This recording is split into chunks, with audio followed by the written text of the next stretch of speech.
जय हिंद दोस्तों, आप सभी का स्वागत है आपके अपने YouTube चैनल दबंग क्लासेस पर। तो दोस्तों, आज हम पढ़ने वाले हैं मध्य प्रदेश पटवारी, जेल प्रहरी, वन रक्षक और सहायक जेल अधीक्षक जैसे एग्जाम की तैयारी के लिए हिंदी के महत्वपूर्ण प्रश्न जो कि आप लोगों के आने वाले एग्जाम्स में जरूर पूछे जाएंगे। तो वीडियो में लास्ट तक जरूर बने रहें। चलिए देखते हैं आज का फर्स्ट क्वेश्चन आप लोगों को दिया है, मध्य प्रदेश राज्य शिक्षा केंद्र से संबद्ध पत्रिका कौन सी है। चार ऑप्शन आपको दिए गए और पूछा गया इनमें से कौन सी पत्रिका है जो मध्य प्रदेश राज्य शिक्षा केंद्र से संबंधित है। तो इसका जो राइट आंसर है वह होगा आपका ऑप्शन नंबर 4, शैक्षिक पलाश।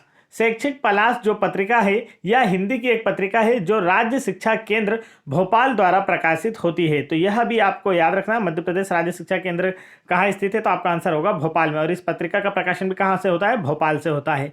आगे चलते हैं नेक्स्ट क्वेश्चन की ओर। नेक्स्ट क्वेश्चन में देखते हैं आपसे क्या पूछा जा रहा है। तो यहाँ पर आप लोगों से पूछा है खिचड़ी शब्द है। चार ऑप्शन आपको दिए गए और पूछा गया जो खिचड़ी शब्द है यह कैसा शब्द है, संकर शब्द है, तत्सम शब्द है, तद्भव है या देशज है। तो इसका जो राइट आंसर है दोस्तों वह है आप लोगों का ऑप्शन नंबर 4, देशज शब्द।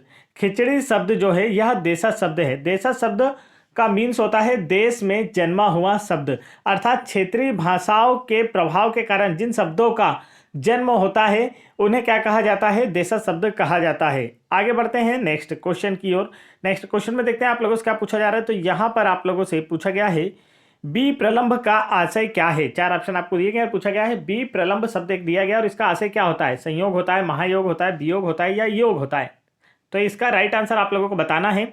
इसका जो करेक्ट आंसर है दोस्तों वह होगा आप लोगों का, बताइए जल्दी से, राइट आंसर होगा ऑप्शन नंबर 3, वियोग। बी प्रलंब का आशय होता है वियोग। आगे चलते हैं नेक्स्ट क्वेश्चन की ओर। नेक्स्ट क्वेश्चन में देखते हैं आप लोगों से क्या पूछा जा रहा है। तो यहाँ पर आप लोगों से पूछा गया है पूर्वाहन में बाहर जाना है वाक्य कैसा है। चार ऑप्शन आपको दिए गए हैं, निषेध परक संरचना है, विनम्रता सूचक संरचना है, कालबोधक है या विधि सूचक है। तो बताइए पूर्वाहन में बाहर जाना है किस प्रकार का। देखिए पूर्वाहन, पूर्वाहन यानी मॉर्निंग की बात की जा रही है, और मॉर्निंग की बात की जा रही है मतलब किसी एक निश्चित समय की बात की जा रही है कि हमें मॉर्निंग में जाना, ना कि क्या बोलते हैं दोपहर में और ना ही इवनिंग में। तो आपको कब जाना है, तो आपको मॉर्निंग में जाना है। एक निश्चित समय की बात की गई, समय मीन्स क्या हो गया, काल, काल बोधक संरचना है ना। तो यहाँ पर हम कह सकते हैं पूर्वाहन में बाहर जाना है, यह कैसा वाक्य, तो आपका आंसर होगा काल बोधक संरचना वाक्य, क्योंकि यहाँ पर समय बताया जा रहा है, आपको एक निश्चित समय यहाँ पर दर्शाया जा रहा है इस वाक्य में। आगे चलते हैं नेक्स्ट क्वेश्चन की ओर। नेक्स्ट क्वेश्चन में देखते हैं आपसे क्या पूछा है। तो यहाँ पर आप लोगों से पूछा गया है गोचर का विलोम शब्द क्या है। चार ऑप्शन आपको दिए गए और पूछा गया है गोचर का विलोम शब्द क्या है। तो इसका राइट आंसर आपको बताना है। तो इसका जो करेक्ट आंसर है दोस्तों वह है आप लोगों का ऑप्शन नंबर 3, गोतित। गोचर का विलोम शब्द होता है गोतित, या फिर अगर आपको ऑप्शन में अगोचर मिलने को मिले तब भी इसका आंसर यह हो जाएगा। गोचर का विलोम अगोचर या गोतित होता है। अब गोतित का अर्थ क्या होता है, तो गोतित का अर्थ वह होता है जो इंद्रियों द्वारा ना जाना जा सके। मतलब अगोचर जो परम ब्रह्म है, भगवान है, ईश्वर है, वह हमारी इंद्रियों के द्वारा जाने या पहचाने नहीं जा सकते। हमारी इंद्रियां जैसे आँख, कान, नाक, मुंह, इनके द्वारा, त्वचा, यह हमारी क्या है, इंद्रियां हैं, तो इनके द्वारा हम क्या कर सकते हैं, उस परब्रह्म या अगोचर गोतित को पहचान नहीं सकते हैं। चलिए आगे चलते हैं नेक्स्ट क्वेश्चन की ओर। नेक्स्ट क्वेश्चन में देखिए आप लोगों से क्या पूछा जा रहा है। तो यहाँ पर आप लोगों से पूछा गया दोस्तों ते ही दुख भय परास निपासे निपाते पंक्ति में है। चार ऑप्शन आपको दिए गए और पूछा गया है ते ही दुख भय परास निपाते पंक्ति में कौन सा अलंकार है, अन्योक्ति अलंकार, सहोक्ति, वक्रोक्ति या अतिशयोक्ति। तो इसका जो राइट आंसर है वह है आप लोगों का ऑप्शन नंबर 4, अतिशयोक्ति अलंकार है। ते ही दुख भय परास निपाते पंक्ति में अतिशयोक्ति अलंकार है। जहां पर कोई बात बड़ा चढ़ाकर लोक सीमा से बाहर की जाती है वहां पर अतिशयोक्ति अलंकार होता है। आगे चलते हैं नेक्स्ट क्वेश्चन की ओर। नेक्स्ट क्वेश्चन में देखते हैं आप लोगों से क्या पूछा जा रहा है। तो यहाँ पर आप लोगों से पूछा गया विष्णु शब्द का पर्यायवाची है। चार ऑप्शन आपको दिए गए हैं, हरिकेश, चक्रपाणी, विश्वस्वरूप या उक्त सभी। तो आप लोगों से पूछा गया है जो विष्णु शब्द दिया है इसका पर्यायवाची क्या होता है। तो इसका जो राइट आंसर है दोस्तों वह होता है आप लोगों का ऑप्शन नंबर 4, उक्त सभी जो है विष्णु शब्द के पर्यायवाची हैं। इसके अन्य पर्यायवाची की बात की जाए तो विष्णु शब्द के अन्य पर्यायवाची में कमलाकांत, लक्ष्मीपति, गोविंद, दामोदर, पीताम्बर, जनार्दन, चक्रपाणी, विश्वस्वरूप और हरिकेश, यह सभी क्या शब्द हैं, इसमें शामिल है, विष्णु शब्द के पर्यायवाची हैं। आगे चलते हैं नेक्स्ट क्वेश्चन की ओर। नेक्स्ट क्वेश्चन में देखिए यहाँ पर क्या पूछा है। कलम तोड़ना मुहावरे का आशय क्या है? 4 ऑप्शन आपको दिए गए और पूछा गया कलम तोड़ना मुहावरे का आशय क्या है? फैसला करना, बढ़िया लिखना या व्यर्थ की बातें करना। तो बताइए जल्दी से, व्यर्थ की बातें लिखना। तो कलम तोड़ना मुहावरे का अर्थ क्या होगा? इसका राइट आंसर आप लोगों को बताना है। तो इसका करेक्ट आंसर जल्दी से बता देंगे आप, क्या होगा? तो देखिए, व्यर्थ की बातें लिखना होता है क्या, या फैसला करना होता है क्या, या बढ़िया लिखना होता है? तो राइट आंसर होगा ऑप्शन नंबर ए, बढ़िया लिखना। आगे चलते हैं नेक्स्ट क्वेश्चन की ओर। नेक्स्ट क्वेश्चन देखते हैं आप लोगों से क्या पूछा जा रहा है। तो यहाँ पर आप लोगों से पूछा गया है देशभक्ति पद में समास है। 4 ऑप्शन आपको दिए गए और पूछा गया है देशभक्ति शब्द में कौन सा समास है? देखिए, जब आप समास का विच्छेद करेंगे तो ये क्या हो जाएगा? देश के लिए भक्ति। क्या हो जाएगा दोस्तों? देशभक्ति मतलब क्या होता है? देश की भक्ति या देश के लिए भक्ति।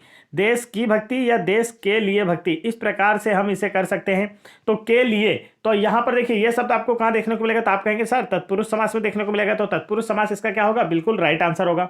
देखिए, तत्पुरुष समास के शब्दों की अगर पहचान करना है तो उसके लिए एक लाइन हमेशा आपको याद कराई जाती है, और वो क्या होता है? कर्ता ने कर्म को करण से के द्वारा संप्रदान के लिए अपादान से संबंध का के की अधिकरण में पर। ये जो लाइन है अगर आपने याद कर लिए तो आप शब्दों को आसानी से पहचान सकेंगे और जान जाएंगे कि कौन सा समास है। यहाँ पर तत्पुरुष समास है। आगे चलते हैं नेक्स्ट क्वेश्चन की ओर। नेक्स्ट क्वेश्चन में देखते हैं आप लोगों से क्या पूछा जा रहा है। तो यहाँ पर आप लोगों से पूछा है अंतर शब्द का अर्थ नहीं है। 4 ऑप्शन आपको दिए गए हैं, पूछा गया है अंतर शब्द का अर्थ नहीं है।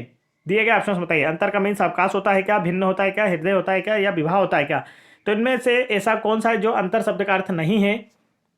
राइट आंसर होगा ऑप्शन नंबर 4, विवाह जो है यह अंतर शब्द का अर्थ नहीं है। इसके अतिरिक्त अवकाश, भिन्न और हृदय, ये क्या है? इन सभी का क्या होता है? अंतर। अंतर हृदय, ये बोलते हैं हम अंतर हृदय से मैं यह बात कह रहा हूं, मतलब अंतर शब्द इसमें शामिल होता है। ठीक है, अंतर यानी डिफरेंस, भिन्न होता है। अंतर अवकाश, जैसे 1 और 2 दिन। देखिए, अगर बोल दिया जाए सोमवार और बुधवार के बीच में कितना अंतर है, तो 1 दिन का अंतर है। तो यहाँ पर इस तरीके से भी आप इसे समझ सकते हैं। तो देखिए, यहाँ पर अंतर शब्द के अर्थ ये तीनों होते हैं, अवकाश, भिन्न और हृदय। विवाह शब्द की बात की जाए तो विवाह शब्द के जो पर्यायवाची होते हैं वो होते हैं शादी, गठबंधन, परिणय। आगे चलते हैं नेक्स्ट क्वेश्चन की ओर। नेक्स्ट क्वेश्चन की ओर पढ़ने से पहले दोस्तों मैं आपको बता दूं, यदि आप लोग मध्य प्रदेश पटवारी और जेल प्रहरी वन रक्षक एग्जाम की तैयारी कर रहे हैं तो आप लोगों को हिंदी की 2000 प्लस प्रश्नों की एक बेस्ट पीडीएफ फाइल दिखाई दे रही होगी, जिसमें व्यापम द्वारा प्रीवियस ईयर एग्जाम में पूछे गए हिंदी के बेस्ट 2000 प्लस क्वेश्चन आपको देखने को मिले। लगभग 2500 क्वेश्चन है इसमें, और ये आपको देखने को मिलेंगे, जिससे आप लोगों की प्रिपरेशन बेहतर हो पाएगी। साथ ही साथ आप लोगों को व्यापम के द्वारा प्रीवियस ईयर में पूछे गए साइंस के क्वेश्चन भी देखने को मिलेंगे 2250 प्लस, और कंप्यूटर के क्वेश्चन भी देखने को मिलेंगे यदि आप पटवारी एग्जाम की तैयारी कर रहे हैं। साथ ही साथ एमपीजीके की 1250 प्लस बेस्ट क्वेश्चन, और हाल ही में कंडक्ट कराई गई एमपी आरक्षक, जो आप लोगों की एक्साइज कांस्टेबल की एमपी मध्य प्रदेश आबकारी विभाग की परीक्षा हुई है, इसकी सभी शिफ्टों की पीडीएफ फाइल डाउनलोड करना चाहते हैं तो आप वीडियो की डिस्क्रिप्शन में दी गई लिंक पर क्लिक करके डाउनलोड कर सकते हैं। हाल ही में कांस्टेबल एग्जाम जो कराएगी 2022 में, इसकी भी सभी शिफ्टों की पीडीएफ फाइल डाउनलोड करना है तो आप वीडियो के डिस्क्रिप्शन में दी गई लिंक पर क्लिक करके डाउनलोड कर सकते हैं। नहीं तो आप सभी अगर इन्हें डाउनलोड करना चाहते हैं तो आप इस नंबर पर, देखिए जो नंबर मैं आप लोगों के सामने नोट कर रहा हूं, इस नंबर पर हमें व्हाट्सअप करके आसानी से सभी पीडीएफ प्राप्त कर सकते हैं। अगर वहां से आपको कोई प्रॉब्लम होती है तो आप यहाँ से देखिए 7610427090, इस नंबर पर हमें व्हाट्सअप करके आसानी से सारी की सारी पीडीएफ डाउनलोड कर सकते हैं। नेक्स्ट क्वेश्चन देखिए यहाँ पर क्या पूछा है, अथॉरिटी का हिंदी परिभाषित शब्द क्या है? और अथॉरिटी का मीनिंग पूछा गया आपसे हिंदी में कि क्या होता है, तो इसका जो राइट आंसर है वह होता है ऑप्शन नंबर 3, प्राधिकारी। जिसके पास कोई अधिकार होता है, जैसे किसी चीज को साइन सील जो करते हैं आप लोगों के एसडीएम तहसीलदार, तो उनके पास जो उनका अधिकार होता है उस अपने क्षेत्र अधिकार के ही वह सील साइन करते हैं, उसके आगे क्या आपको नहीं करते। जैसे आपको कोई ऐसा सर्टिफिकेट बनवाना है जिसमें डीएम तो के साइन लगना है, या फिर हम कह सकते हैं डिस्ट्रिक्ट कलेक्टर के साइन लगना है, तो आप लोगों को क्या करना होगा, तब आपके जो तहसीलदार है वो उस पर साइन नहीं कर सकते क्योंकि वो उनके अधिकार क्षेत्र से बाहर है। तो उनकी अथॉरिटी मतलब उनके प्राधिकार में जितना भी चीज होगी वो क्या होता है, तो यहाँ पर अथॉरिटी वो वहां साइन कर सकते हैं। तो अथॉरिटी का मीन्स क्या होता है, प्राधिकारी। क्या होता है, प्राधिकारी। आगे चलते हैं नेक्स्ट क्वेश्चन की और नेक्स्ट क्वेश्चन देखते हैं क्या पूछा जा रहा है। तो यहाँ पर आप लोगों से पूछा है भवदेय शब्द में प्रत्यय है। 4 ऑप्शन आपको दिए गए, पूछा गया है भवदेय शब्द में कौन सा प्रत्यय है। तो बताइए जल्दी इसका राइट आंसर क्या होने वाला है दोस्तों। तो इसका करेक्ट आंसर होगा आपका ऑप्शन नंबर 3, ईय। भवदीय शब्द में कौन सा प्रत्यय है, तो आपका आंसर होगा ईय प्रत्यय है। आगे चलते हैं नेक्स्ट क्वेश्चन की ओर। नेक्स्ट क्वेश्चन में आप लोगों से पूछा है दूधो नहाओ पूतो फलो वाक्य कैसा है। 4 ऑप्शन आपको दिए गए, पूछा गया है दूधो नहाओ पूतो फलो वाक्य कैसा है। आज्ञा सूचक वाक्य, इच्छा सूचक, विधानवाचक या संकेतार्थक। तो इसका जो राइट आंसर है वह है आप लोगों का ऑप्शन नंबर 2, इच्छा सूचक वाक्य। देखिए, जब कोई महिला किसी महिला के पैर पड़ती हैं तो उन्हें यह आशीर्वाद दिया जाता है। अब ये आशीर्वाद जब भी किसी में शामिल होता है, तो मैंने आपको हमेशा से बताया हर वीडियो में कि जब भी कोई आशीर्वाद दिया जाता है या कामना की जाती है, तो वहां पर वह व्यक्ति आपको जब आशीर्वाद दे रहा होता है या आपके लिए कोई कामना कर रहा होता है, तो वह अपनी इच्छा व्यक्त कर रहा होता है, और जहां पर इच्छा व्यक्त होती है वहां पर इच्छा सूचक वाक्य होता है। आगे चलते हैं नेक्स्ट क्वेश्चन की ओर। नेक्स्ट क्वेश्चन में यहां पर पूछा गया है, नयन शब्द में संधि है। 4 ऑप्शन आपको दिए गए और पूछा गया नयन शब्द में कौन सी संधि है? अयादि स्वर संधि, वृद्धि स्वर संधि, व्यंजन संधि या विसर्ग संधि। तो इसका राइट आंसर आप लोगों को बताना है कि नयन शब्द में कौन सी संधि है। तो इसका करेक्ट आंसर होगा दोस्तों आपका ऑप्शन नंबर फर्स्ट, अयादि स्वर संधि है। नयन शब्द में अयादि स्वर संधि है। नयन शब्द जो है यह ने धन अन से मिलकर बना है। ठीक है, इस प्रकार से यह नयन बना है। और इस संधि की पहचान कैसे करें यदि आप लोगों से पूछ लिया जाए, तो इसके अंत में देखिए आपको कौन कौन से शब्द देखने को मिलेंगे यह भी मैं बता देता हूं। इसके अंत में अयादि स्वर संधि के अंत में आपको आए और यहां पर आए और आई ये शब्द देखने को मिलेंगे। देखिए कैसे, यहां पर देखेंगे अभी हमने क्या पढ़ा, नायन। क्या है? नायन। तो नायन बोलने में आ रहा है आय, और उसके बाद शयन क्या हो रहा है? नयन के बाद शयन, तो नयन शयन। इसके बाद आप देखेंगे नायक, क्या हो गया? नायक, अनायक। तो यहाँ आय शब्द दिख रहा है। गायक, गायक ये दिख रहा है, ये भी गायक आय। और जैसे ही नायिका, नायिका। और फिर यहाँ पर आपको देखने को मिलेगा गायिका। क्या देखने को मिलेगा? गायिका। तो ये शब्द आए, आए, आई ये शब्द देखने को मिलते हैं। तो वहां पर कौन सी संधि होती है? आपका आंसर होगा अयादि स्वर संधि। और 3 शब्द और होते हैं, उन्हें भी याद रखना है। अब, आबी, आबू। ठीक है, यह आपने याद कर लिया। पहले के 3 याद रखना है, आए, आए, आई, और अब, आबी, आबू। आबू है ये। ठीक है, तो ये देखिए ये किसे याद कर सकते हैं? अब, पवन, पवन, अब दिख रहा है पवन, पवन में। उसके बाद अब दिख रहा है भवन, भवन यहां भी दिख रहा है। और आबी की बात की जाए तो गाविनी, गाविनी। और नाविक, नाविक ये देखने को मिलेगा। आबू की बात की जाए तो भाबुक, भाबुक, आबुक, भाबुक ये दिखना है ना। तो ये शब्द अगर दिखते हैं तो आपको कौन सी संधि मिलेगी? अयादि स्वर संधि मिलेगी। और अयादि स्वर संधि का उपयोग संस्कृत भाषा में किया जाता है। नेक्स्ट क्वेश्चन देखिए यहां पर क्या पूछा गया है। तो नेक्स्ट क्वेश्चन पूछा है, बाल कृष्ण शर्मा नवीन की कृति है। 4 ऑप्शन आपको दिए गए, पूछा गया इनमें से कौन सी बाल कृष्ण शर्मा नवीन की कृति है। जल्दी से राइट आंसर बता दीजिए। तो इसका जो करेक्ट आंसर है दोस्तों वह है आपका ऑप्शन नंबर 1, उर्मिला। उर्मिला जो है यह बाल कृष्ण शर्मा नवीन की कृति है। बाल कृष्ण शर्मा नवीन का जो जन्म है मध्य प्रदेश के शाजापुर जिले में हुआ था। इनकी जो भाषा है वह कौन सी भाषा है? तो आपका आंसर होगा इन्होंने ब्रज भाषा का उपयोग किया था अपनी रचनाओं में। आगे बढ़ते हैं नेक्स्ट क्वेश्चन की ओर। नेक्स्ट क्वेश्चन देखते हैं आपसे क्या पूछा जा रहा है। तो यहाँ पर आप लोगों से पूछा है, मलिक मोहम्मद जायसी के काव्य पद्मावत की भाषा कौन सी है? तो इसका राइट आंसर आप लोगों को बताना है। तो इसका जो करेक्ट आंसर है दोस्तों वह क्या होगा? तो इसका करेक्ट आंसर आपका होने वाला है ऑप्शन नंबर 4, अवधि। मलिक मोहम्मद जायसी के जो पद्मावत काव्य है इसकी कौन सी भाषा है? तो आपका आंसर होगा इसमें अवधी भाषा का उपयोग किया गया है। मलिक मोहम्मद जायसी का जो जन्म है यह उत्तर प्रदेश के जायस नामक स्थान पर हुआ था, इसलिए इनका सरनेम क्या कर दिया गया है? जायसी कर दिया गया है। तो मलिक मोहम्मद जायसी, जायसी से मीन से जहां उनका जन्म हुआ था जायस नामक स्थान पर। तो इनकी जो काव्य है पद्मावत उसमें कौन सी भाषा का उपयोग किया गया? तो आपका आंसर होगा अवधी भाषा का उपयोग किया गया है। आगे बढ़ते हैं नेक्स्ट क्वेश्चन की ओर। नेक्स्ट क्वेश्चन में आपसे पूछा है, निम्नलिखित में विलोम शब्द युग्म नहीं है। 4 ऑप्शन आपको दिए गए और पूछा गया इनमें से कौन सा विलोम शब्द युग्म नहीं है। तो राइट आंसर आप लोगों को बताना है, औने पौने, सृष्टि, प्लय। और देखिए यहाँ पर आवरण अनावरण विलोम है। अधः यानी ऊपर की, देखिए अधः और ऊर्ध्व, तो ये क्या हो गया? अधः ऊर्ध्व, तो ये क्या हो गया आप लोगों का? एक दूसरे का विलोम है। सृष्टि और प्लय, सृष्टि की रचना करना, प्लय यानी सब कुछ तहस नहस करना, नष्ट करना, तो ये भी क्या एक दूसरे के क्या हो गए? विलोम। तो यहाँ पर जो औने पौने शब्द दिख रहा है आप लोगों को, ये क्या है? एक दूसरे के विलोम शब्द युग्म नहीं है। आगे चलते हैं नेक्स्ट क्वेश्चन की ओर। नेक्स्ट क्वेश्चन देखते हैं आपसे क्या पूछा है। तो यहाँ पर आप लोगों से पूछा गया निम्नलिखित में शुद्ध वाक्य है। 4 ऑप्शन आपको दिए गए और पूछा गया इनमें से कौन सा शुद्ध वाक्य है? अपराधी को मृत्युदंड की सजा मिली, यह पंक्तियां हमारे पाठ्यपुस्तक से ली गई हैं।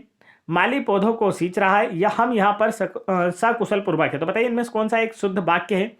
तो राइट आंसर होगा आपका ऑप्शन नंबर 3, माली जो है यह पौधों को सींच रहा है। यह वाक्य कैसा है? बिल्कुल शुद्ध वाक्य है। आगे चलते हैं नेक्स्ट क्वेश्चन की ओर। नेक्स्ट क्वेश्चन देखिए यहाँ पर क्या पूछा गया है दोस्तों आपसे, निम्नलिखित में शुद्ध शब्द है। 4 ऑप्शन आपको दिए गए और पूछा गया इनमें से कौन सा एक शुद्ध शब्द है। मंतर, तो देखिए यहाँ पर गलत लिखा है। यथेष्ट, भीष्म, गलत लिखा है। बुधर, गलत लिखा है। तो इसका राइट आंसर क्या होगा आपका, ऑप्शन नंबर सेकंड, यथेष्ट शब्द जो है यहाँ पर बिल्कुल सही लिखा हुआ है। आगे चलते हैं नेक्स्ट क्वेश्चन की ओर। नेक्स्ट क्वेश्चन देखते हैं आप लोगों से क्या पूछा जा रहा है। तो यहाँ पर आप लोगों से पूछा है, निम्नलिखित में समोच्चरित भिन्नार्थक शब्द युग्म नहीं है। क्या पूछा गया है, निम्नलिखित में समोच्चरित भिन्नार्थक शब्द युग्म नहीं है। तो इसका राइट आंसर है ऑप्शन नंबर 1, ढूंढ ढांड जो है यह समोच्चरित भिन्नार्थक शब्द युग्म नहीं है। अब देखिए यहाँ पर समोच्चरित भिन्नार्थक शब्द युग्म नहीं है की पहचान अगर आप लोगों को करना है कि कौन सा नहीं है, तो जो शब्द एक साथ यूज किए जाते हैं, जिन शब्दों का हम एक ही बार में यूज करते हैं, वो समोच्चरित भिन्नार्थक शब्द युग्म नहीं होते हैं। जैसे कि जैसे तैसे, हमेशा इसी प्रकार से हम इसका यूज करते हैं कि मुझे जैसे तैसे यह कार्य करना है। क्या ढूंढ ढांड मचा रखे हैं, ठीक है, यह इस प्रकार से भी आप पूछ सकते हैं। जैसे बोलते हैं ना, क्या ढूंढ, कोई आपके घर में कुछ ढूंढ रहा है, आपके माता पिता या कुछ, आप अचानक आते हो तो आप क्या कहेंगे, पूरे घर में क्या ढूंढ ढांड मचा रखे हैं। तो जिन शब्दों का आप एक साथ यूज करते हैं वह समोच्चरित भिन्नार्थक शब्द युग्म नहीं है। समोच्चरित भिन्नार्थक शब्द युग्म का मतलब क्या हुआ, जिनके जैसे 2 शब्द दिए हैं, जैसे 2 शब्द दिए, इन दोनों ही शब्द का क्या है, अलग अलग अर्थ होना, लेकिन इन्हें तो हम एक साथ यूज कर रहे हैं तो इनका अलग अर्थ तो हो नहीं सकता। तो इसका राइट आंसर होगा ऑप्शन नंबर फर्स्ट। तो ये थे दोस्तों आज के हमारे टॉप 20 क्वेश्चन जो कि हम आप लोगों के लिए लेकर आए थे। तो वीडियो पसंद आया है तो वीडियो को लाइक कीजिए, और जितनी भी आप लोगों को पीडीएफ दिखाई गई थी उन सभी पीडीएफ को यदि आप लोग डाउनलोड करना चाहते हैं तो आप वीडियो के डिस्क्रिप्शन में दी गई लिंक पर क्लिक करके डाउनलोड कर सकते हैं। नहीं तो फिर मैंने आप लोगों को जो नंबर दिया है, देखिए इस नंबर को आप नोट कर लीजिए, ये रहा हमारा नंबर। इस नंबर पर आप हमें व्हाट्सअप कर भी हमसे यह सारी की सारी पीडीएफ आसानी से प्राप्त कर सकते हैं। देखिए 7610427090। तो इस नंबर पर आप आसानी से व्हाट्सअप करें, हमसे सारी पीडीएफ प्राप्त करके आने वाले एग्जाम की प्रिपरेशन करें और आने वाले पटवारी जेल प्रहरी वन रक्षक एग्जाम में सिलेक्शन जरूर लें। जय हिंद दोस्तों।